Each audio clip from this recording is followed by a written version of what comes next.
अस्सलाम वालेकुम, नमस्कार, सत श्री अकाल एंड गुड इवनिंग। मैं हूँ अर्जु काजमी एंड नी हाउ।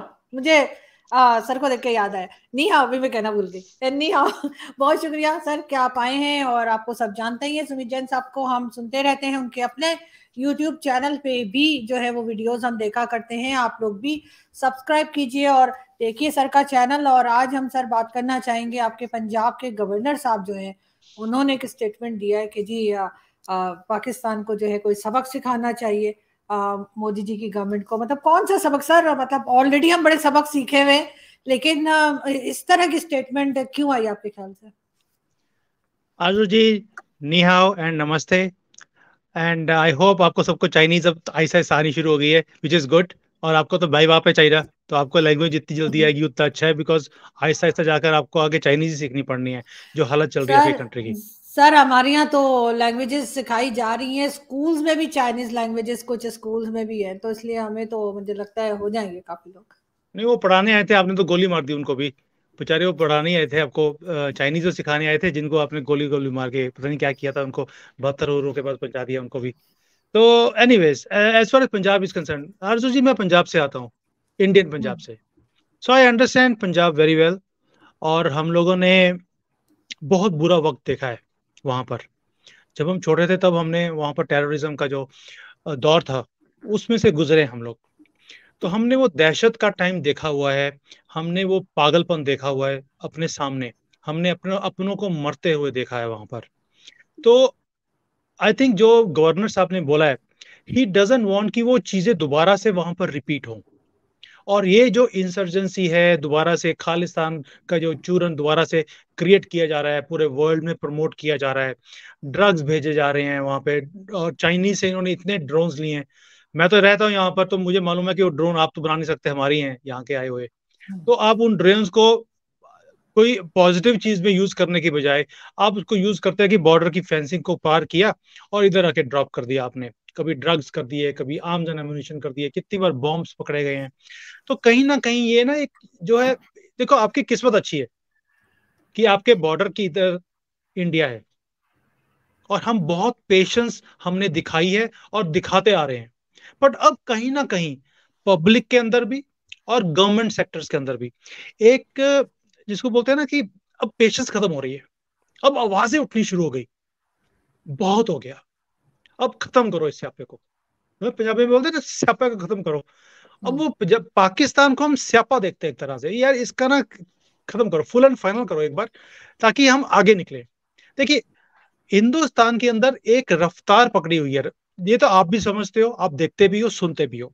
और आपने डेवलपमेंट की शायद वीडियोस भी देखी होंगी अभी, या शायद आपने वो बुलाया था एक, वो आपके जो स्वीडन वाले हैं जिन्होंने जीना की बुक लिखी थी, मुझे नाम भूल जाता जी उनका। जी, इष्ट, डॉक्टर इश्तियाक। इष्ट। तो जी। जब वो इंडिया में हुए हैं अभी, एंड जैसी उनको रिसेप्शन मिल रही है, आपने क्वेश्चंस भी हाँ। पूछे उनको कि भाई इंडिया में तरक्की कैसी है, लोग कैसे हैं, you know, they have a very positive attitude towards India. India की तरक्की देखते हैं वो, जितना इंफ्रास्ट्रक्चर यहाँ पे बन रहा है, उनकी आंखें खुले की खुली रहेगी। दैट मीन्स हमारा जो पाथ है वो बड़ा क्लियर है कि हमने आगे निकलना है। और उसको रोकने के लिए जो भी आगे आएगा, हम कहते हैं इसको खत्म करो यार। वो बेशक वो हमारे देश के अंदर है या देश के बाहर है, इसको खत्म करो ताकि हम आगे निकलें। अब जो ये भूख मोदी जी ने खड़ी कर दी ना हमारे देश के अंदर, बच्चे बच्चे में है ये चीज कि हमने तरक्की करनी है, हमने देश को आगे लेके जाना है, हमने अपने आप को आगे लेके जाना है। तो ये कोई अब तो जो पहले तो हिडन वर्ड्स में गवर्नमेंट के लोग बोलते थे, अभी ओपनली बोलने शुरू हो गए हैं। और आपने देखा कि मोदी जी का एक स्टाइल है, वो कहते हैं मैं इंतजार नहीं कर सकता और मुझे उसी भाषा में जवाब देना आता है, और मैं दूंगा भी, क्योंकि ये मेरी फितरत है। मोदी जी ने ओपनली बोला ये चीज को। सो अगर ये स्टेटमेंट्स गवर्नर की तरफ से आ रही हैं, that means it's a stand from the government also. और गवर्नमेंट वो स्टैंड लेती है जो लोग भी चाहते हैं, क्योंकि पेशेंस अब खत्म हो गया। लेकिन सर एक बात और कही जाती है पाकिस्तान में, मुझे नहीं पता कहाँ तक ठीक है, कि जब भी इलेक्शंस आने वाले होते हैं भारत में, हम्म। उस वक्त इसी किस्म की बात की जाती है, पाकिस्तान के बारे में एक नेगेटिव स्टेटमेंट्स दी जाती हैं, और किसी हद तक जो है वो इस चीज को लोग शायद समझते भी हैं या इस चीज को शायद पसंद करते हैं। आपको लगता है कि ऐसा कोई रीजन है जो बार बार पाकिस्तान की तरफ से कहा जाता है कि जी इलेक्शन से पहले पाकिस्तान के ऊपर अटैक और पाकिस्तान के ऊपर ना सिर्फ अटैक बल्कि इसी किस्म की नेगेटिव स्टेटमेंट्स आती हैं, ये कहाँ तक सही है? आज तो ये 2016 में हमने उरी किया था, बिकॉज हमारे यहाँ पठानकोट में अटैक हुआ था, तब कोई इलेक्शंस नहीं थे।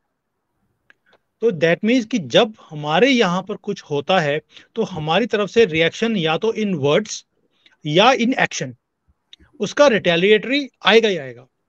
ये कहना कि इलेक्शंस हो रहे हैं, तो हम ये भी यहाँ पे हिंदुस्तान में ये बोला जाता है क्योंकि मोदी जी की गवर्नमेंट है, पाकिस्तान नहीं चाहता कि मोदी जी वापस आए, तो आप ऐसे हरकतें भी करते हो ताकि मोदी जी को वीक दिखाया जाए कंट्री के अंदर। So you are supporting the opposition parties. तो हम लोग यहाँ पर ये सोचते हैं कि आप ऑपोजिशन को मुद्दा दे रहे हो बोलने के लिए और लोगों के दिमाग में एक नेगेटिव इमेज बनाने की कोशिश करते हो। कभी मिलिट्री वालों को मार दिया, कभी जम्मू एंड कश्मीर में गोलियां चला दी, वहां पे माइनॉरिटीज जो हैं वहां पर जो उनको टारगेटेड किलिंग्स हो गई हैं। सो वी नो का तारे कहाँ से जुड़ती हैं। तो हमारे यहाँ पर भी वही एक एक माइंडसेट है जैसे आपके वहां पर है। अब एक आता कहाँ से, ये आता है पॉलिटिशियन से। देखो उधर भी दुकानदारी चल रही है, कश्मीर इंडिया हिंदू, हमारे यहाँ पे भी दुकान चल रही है, पाकिस्तान इस्लाम दिक्कत टेररिज्म। तो ये दुकान जो है जिसको हम राहुल गांधी आजकल प्यार की दुकान बोलते हैं ना इसको, तो जो ये प्यार की दुकान दोनों तरफ से ये पॉलिटिशियंस ने आपस में खोली हुई है अपनी दुकानदारी चलाने के लिए, और मोदी जी कहीं लगे हुए हैं कि मैंने दुकान बंद करनी है। बस यही फर्क है और यही चिड़ है दोनों तरफ से। लेकिन सर बीच में फिर अखंड भारत की बात कहाँ से आ जाती है आपके ख्याल से, कौन कर रहा है? क्योंकि वो भी हम बहुत सुनते हैं। बहुत बढ़िया, वेरी गुड क्वेश्चन, और इसका आंसर बहुत जरूरी है ताकि आपके सुनने वाले उधर भी और इधर भी वो समझे बात को। Akhand Bharat is not something which we want to achieve. हम ये करना नहीं चाहते। क्या होता है कि जैसे आपके वहां पे बोलते हैं हम अरबी थे, हम मुगली थे, हम तुर्की थे, कहां से हो गए भाई? वो क्यों बोलते हैं? Because those were very big civilizations. तो आप अपने आप को उसमें जोड़ने के बाद आपको एक फकर होता है, ऐसे ही है ना कि यार हम इतने बड़े ऑटोमन एम्पायर के हम आगे जनरेशन हैं, तो एक फकर की बात है। भारत, ये सारा अखंड भारत ये पहला भारत था।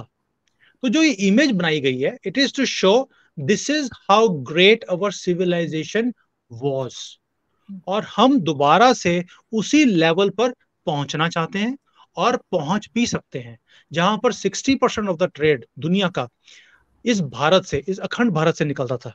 सो ये एक इमेज है in the mind of people. जैसे आपका है कि हम ऑटोमन एम्पायर से निकली हुई औलादे हैं, तो हमारा है कि हम ये अखंड भारत की औलाद है जहां पे 60% ट्रेड था। That is what where we want to reach, not कि हमने पाकिस्तान को भी फतेह करना है, अफगानिस्तान को भी मिलाना है और इधर इंडोनेशिया बर्मा को भी मिलाना है। That is not the purpose. And ये इस चीज का आंसर बहुत जल्दी गवर्नमेंट की तरफ से भी आएगा आपको। मैं आपको वो आंसर दे रहा हूं जो मुझे, which I have also talked with the very high up people in the Indian government, और 1-to-1 मेरी मीटिंग होती है और 1-to-1 कॉन्वर्सेशन है। This is not from any news channel, और किसी न्यूज चैनल पे आप ये बात को सुनोगे भी नहीं। बिल्कुल सही। लेकिन सर बहुत सी चीजें तो खैर ऐसी होती हैं जो पार्टीशन के टाइम पे भी लोग कहा करते हैं, और कहाँ तक सही है कहाँ तक नहीं वो भी लोगों को नहीं मालूम। लेकिन इसी तरीके से ये एक अखंड भारत की भी बात जो है वो चलती रहती है। अक्सर हम सुनते हैं कि भारत में बात की जा रही है। बल्कि मुझे एक याद है, आपके कोई आर्टिस्ट हैं और बड़ा अच्छा मतलब बोलते हैं, जिनका नाम नहीं याद आ रहा अभी, तो उनकी मैंने क्लिप देखी थी, मुझे मिली, तो मैं दोबारा मैं आपको भेजूंगी। तो वो कह रहे थे कि जो इतने लोग जो हैं वो उस टाइम पे बड़े हुए हैं 47 में, कहते हैं उनको दोनों तरफ पाकिस्तान और हिंदुस्तान दोनों के लोगों ने यही बोल बोल के बड़ा किया है कि हमारी तो बड़ी जमीनें थी वहां पे, हम तो छोड़ आए। तो वो कहते हैं कि जी वहां से जितने लोग हिंदुस्तान आए थे पाकिस्तान से, अगर उन सबकी इतनी जमीनें होती तो सब पाकिस्तान चाइना से भी बड़ा होता। तो उसके बाद कहती हैं कि जी हमारे पास तो बड़ा सोना था। कहते मेरी दादी कहती है हमारे पास बड़ा सोना था। अच्छा किधर है? कहते उधर ही गाड़ा है। कहते हैं मैंने कहा बर्तन तो सारे ले आया, तो वो ना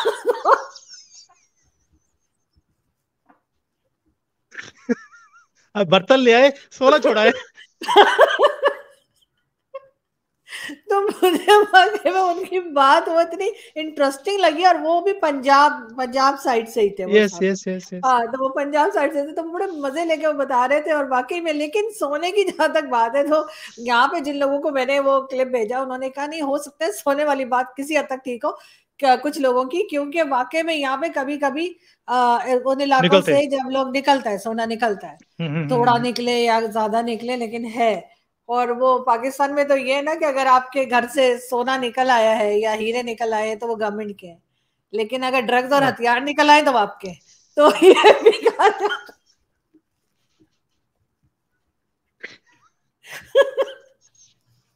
ये भी लोग कहते हैं कि वो गवर्नमेंट पे फौरन कब्जा कर लेती है, लेकिन अगर ड्रग्स या हथियार है तो कहते हैं ये तो आप ही के।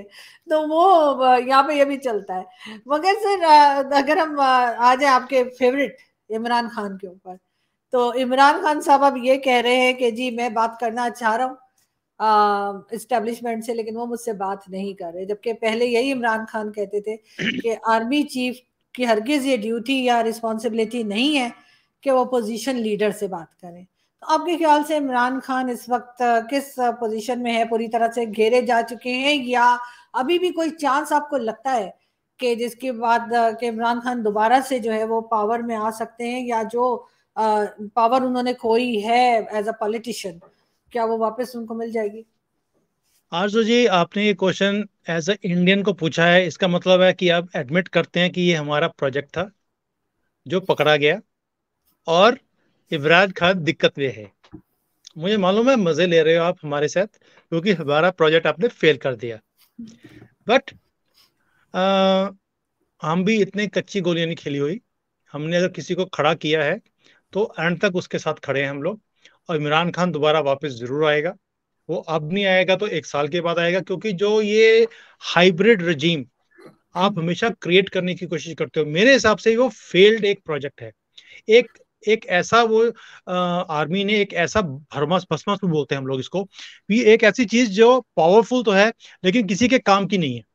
तो अब ये नई नई पार्टीज बनाई जा रही हैं। एक नया एक्सपेरिमेंट, जहांगीर तरीन को खड़ा कर दिया, किसी और को खड़ा कर दिया। वाई? दैट मीन्स कि आपका जो अगला प्रधानमंत्री है या अगला जो पार्टी जिसने पावर में आना है वो तो ऑलरेडी डिक्लेयर्ड है। मी उसको इलेक्ट करने की जरूरत नहीं, सिलेक्शन ऑलरेडी हो चुकी है। और उसमें किस किस ने क्या क्या बनना है, कौन से मंत्री बनने हैं, वो ऑलरेडी दिख रहा है हमें। दैट शोज कि अभी in the short run Imran Khan is going to be minused. हमारे पास बहुत पेशेंस, मैं पहले बोला आपको शुरू में कि हिंदुस्तान, आपकी किस्मत अच्छी है कि हमारी पेशेंस बहुत अच्छी है। हम बहुत पेशेंटली काम करते हैं। इमरान खान हमारा प्रोजेक्ट है, मैं आज भी स्टैंड करता हूं इसके ऊपर। हमने उसे पैसे दिए हैं। फॉरेन फंडिंग के केस में सबसे ज्यादा पैसे इंडियंस के ही हैं उसके अंदर। सो आई अंडरस्टैंड दैट कि आप क्यों मजे ले रहे हो इस चीज के ऊपर। कोई बात नहीं, इमरान खान दोबारा वापस आएगा और हम पूरी फोर्स के साथ उसको वापस लेके आएंगे, बिकॉज वो सबके फायदे के लिए चीज है।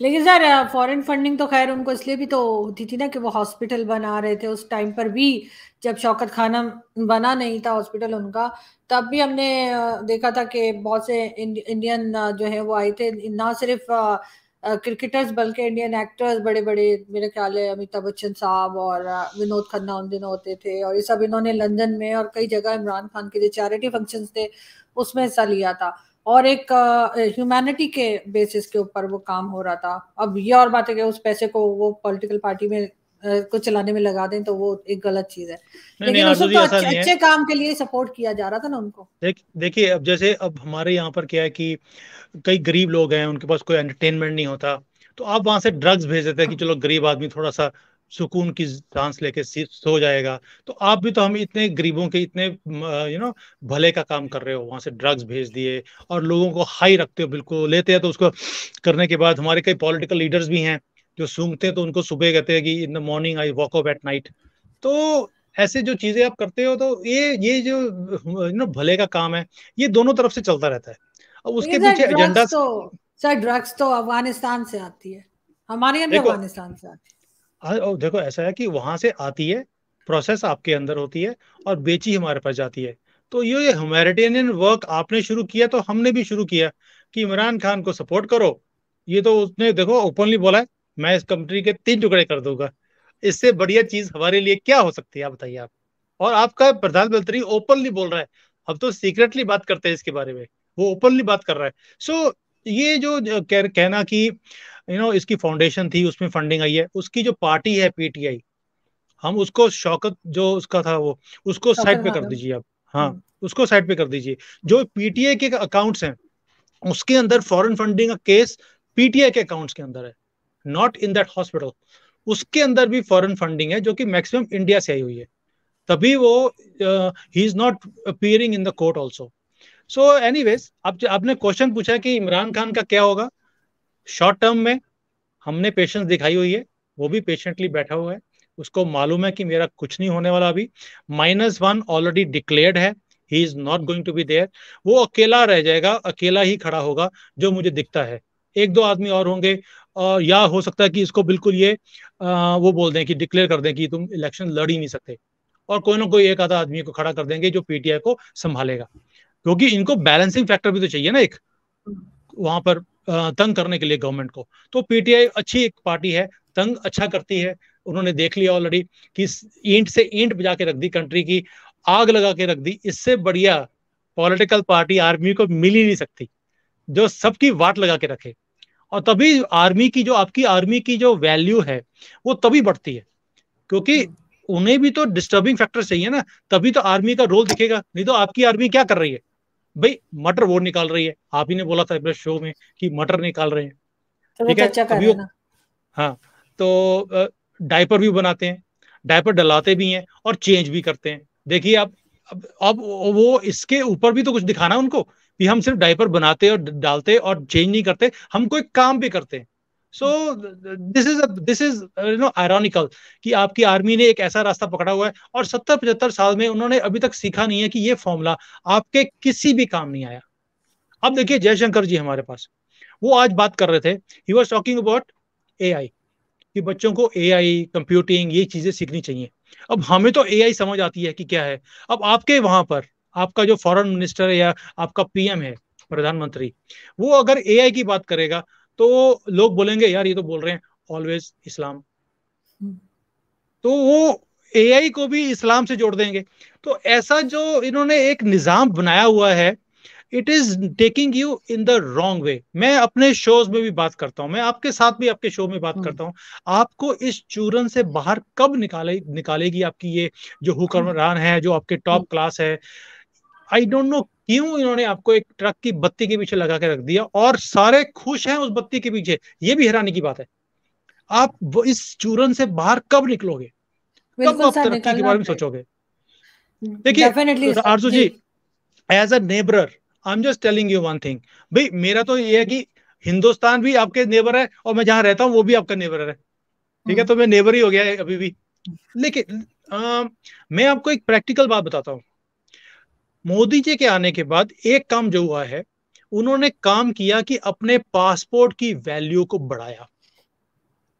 मैं रहता हूं, I travel all over the world, और जब मैं पहले जाता था और जब अब जाता हूं मैं, जमीन आसमान का फर्क है the way people see when they see a Indian passport.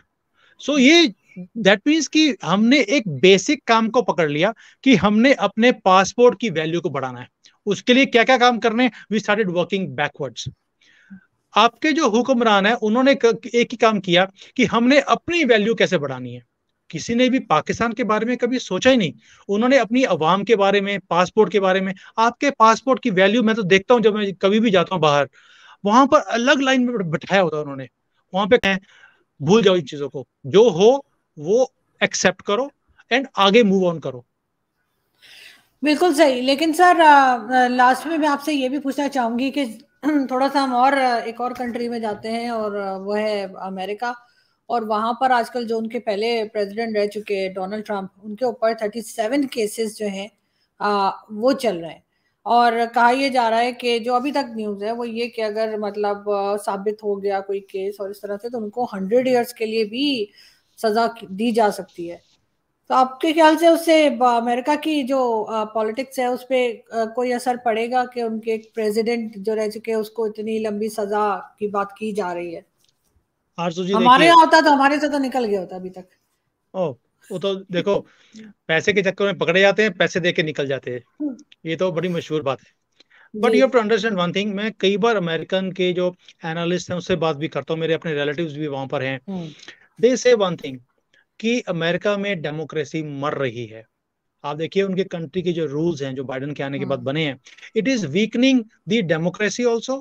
और आधी कंट्री ये सोचती है कि बाइडेन इलेक्शन जीता नहीं है, उसने रिगिंग करी है वहां पर, और डोनाल्ड ट्रंप को जानबूझकर हराया गया। डोनाल्ड ट्रंप वॉज विनिंग, इन्होंने वोटिंग रुकवाई, रात को 2 बजे सारे बैलेट बॉक्सेस को चेंज किया, और सुबह उसके बाद सारी की सारी सीट्स हम्म। बाइडेन जीत गया, 100 की 100, जबकि पहले नेक टू नेक चल रहा था 220 तक। सो जब ऐसी कंट्री में ऐसी, मतलब दैट मीन्स कि अगर, दैट मीन्स जो पाकिस्तान और अमेरिका की पॉलिटिक्स सेम चल रही है, वहां पर भी सिलेक्शन होती है, यहाँ पर भी सिलेक्शन होती है, इलेक्शन नहीं होते। तो आपको तो खुश होना चाहिए कि अमेरिका जैसी सुपर पावर आपसे सीख रही है कि इलेक्शन कैसे करवाते हैं और कैसे सिलेक्शन होती है। So but as far as Donald Trump is concerned, मैं आपको एक चीज बता सकता हूँ कि उस बंदे ने, जैसे आपका इमरान खान, वो सोचा नेशनलिस्ट, उन्होंने हमेशा पाकिस्तान के बारे में सोचा, वैसे ही डोनाल्ड ट्रंप भी थे, उन्होंने हमेशा अमेरिका के बारे में सोचा, वो रियल टर्म्स में था, उसने करके भी दिखाया वहां पर। हम्म। बट एज फार एज उसको बाहर निकालना, नाहिल करने की बात कर रहे हैं, ये नहीं कर पाएंगे।